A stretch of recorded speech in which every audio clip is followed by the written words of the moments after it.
Zvicrën për të rikthyer në Kosovë.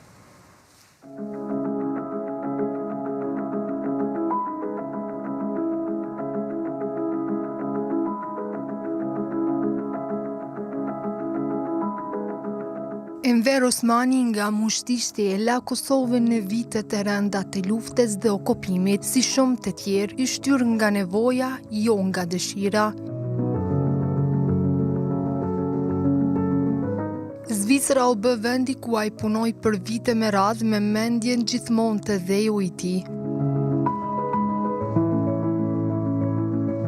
Pas 10 vite shmërgjem, Enveri u kthye jo për të kujtuar të kaluarën, por për të ndërtuar të bukurën.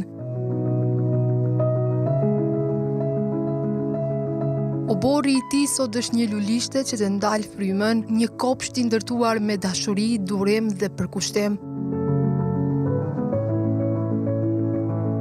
Çdo lule që lulëzon aty është dëshmi e shpirtit të një njeriu që nuk harroi asnjëherë tokën kurrit, edhe kur ajo ishte e plagosur. Biznesin tim e kam fillu 2007-ën, prodhojmë lule sezonale, rregullojmë kopshte, kemi disa lloje të luleve sezonale, edhe me lule me punu është kënaqësi, t'japin disponim vullnet. Biznesin e filloi në vitin 2007 dhe që nga atëherë ai nuk i është ndarë kur punës. Unë kam punu një 10 vite në shtetin Zvicran, edhe përvojat e para i kom mësu atje. Jam mirë njës se të mirën thojnë është mirë me prunë venin tënd, për kulturën edhe respektin për punë, e kam marrë nga ata.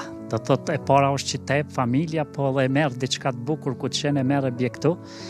Kur kem fillu biznesin këto, kanë qenë koha pak e pas luftës, nuk kanë qenë, qysh me thonë, kushtet aq të favorshme se njerëz kanë pas tjera probleme me rregullu shtëpiat, me rregullu hapësirat ku me jetu, po na kem fillu gradualisht, kështu që lulet jenë rrit, bimt jenë rrit, o rrit edhe vlera e materialit, kështu që mundë me thonë vite fundit, janë shumë të kërkune lulet, edhe gjdo person me kushte o ma të mira o ma të këqia blen lule në ato mundësit që ka shifet se kanë interes për me rregullu ambientin, edhe jam shumë i kënaqur. Pa dyshim që edhe periudha kur hapi biznesin ishte sfiduese. Po vështërsit në fillim kanë qenë se kushtet kanë qenë jo si kur tash, kena pas do sera ma të improvizune, ma të tjeshta, po unë për këtë serën pikrisht ku jena këto, e falenderoj Adën Austriake, e cila më kanë ndihmu një donacion, edhe ata na kanë ndihmu një pjesë, edhe na një pjesë të mjetëve tona vetanake që i kem kursy, kem arrit me bo këtë serë, ku këtë serë e shfrytëzojmë 3 herë në vit, mjellëm lule. Tash të është koha e luleve sezonale, pastaj mjellëm lule që me pas gjatë sezonës verës kur vinë mërgjimtartë, pastaj edhe një pjesë është luleve shumë vjeçare që millen për vjesht, që millen hapësinat t'jashtme. Lulet e para i mban mend, e madje gjatë kohës i ka avancuar.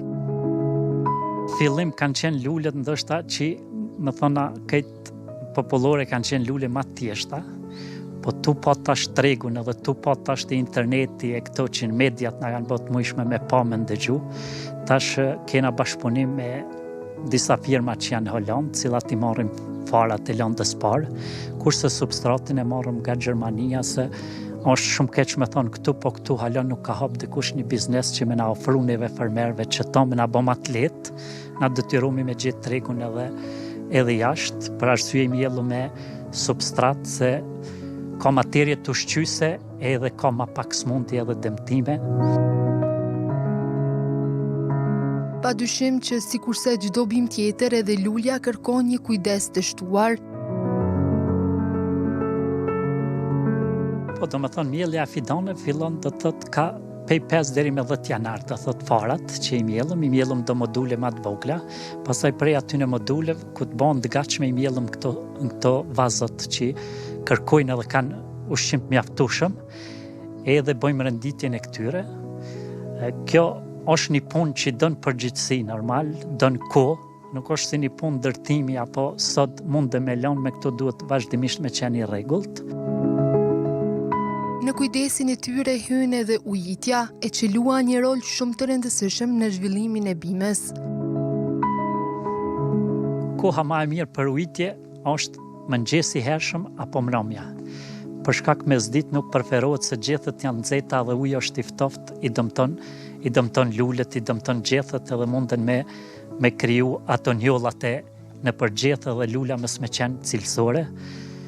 Për ndryshe, ka njëherë ujitja tepër edhe i smund lulet, krijojnë smundje, fillon kalbëzimi, ajrosja ka shumë rëndësi, hiezimi të lulet shumë ka rëndësi, edhe trajtimet do thot me ushqime, se çdo herë ti jep vetëm uj, edhe dheu i shpenzon kaloritë e veta për me rujt këtë kualitet edhe lulet, normal që duhet me ushqy edhe me ushqime foliare me ju ndihmu luleve.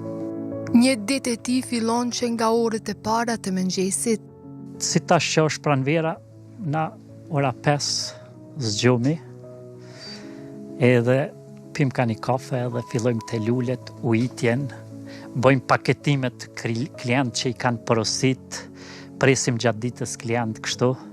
Një bashkëpunim të mirë kemi edhe me Kuvendin Komunal të Soarikës, Prizrenit, me disa vende turistike kështu që bëjmë furnizimin edhe mjelljen e luleve. Këtë biznes ai e filloi nga zero, por me ndihmën e bashkëshortës.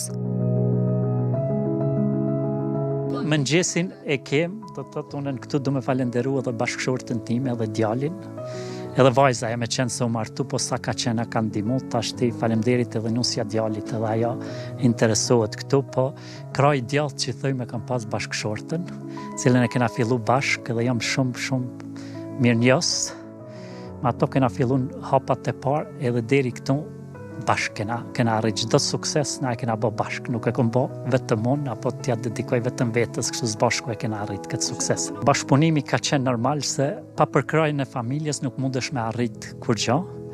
Edhe kjo e ka marrë shumë seriozisht edhe bën edhe kjo punë ndoshta më thonë që pa dyshim e bën edhe ndoshta edhe ma mirë se une.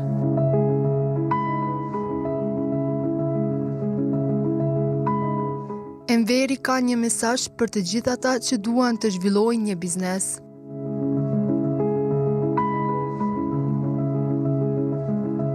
Ka njerë unë them që hobin ta kthesh në biznes edhe të kesh sukses është një kënaqësi.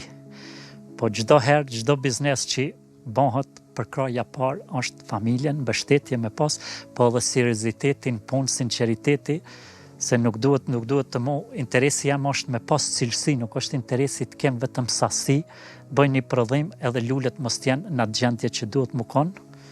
Sugjeroj çdo kush që ka tokë, që ka mundësi, pse mos bëj dikush me lulet, dikush varësisht ku e gjon veten, se edhe me këto mundesh me bën një ekonomi familjare dhe një biznes shumë të mirë për me jetu, mos t'i marrim lakmi vetëm vendeve të ikim në Evropë edhe të bëshatisim Kosovët se vendi jonë është më i mirë. Me punë të palodhur dhe vizion të qartë, Enver Osmani tregon se çdo biznes mund të nisë nga zero dhe sukseset vijnë kur ke besim dhe përkushtim.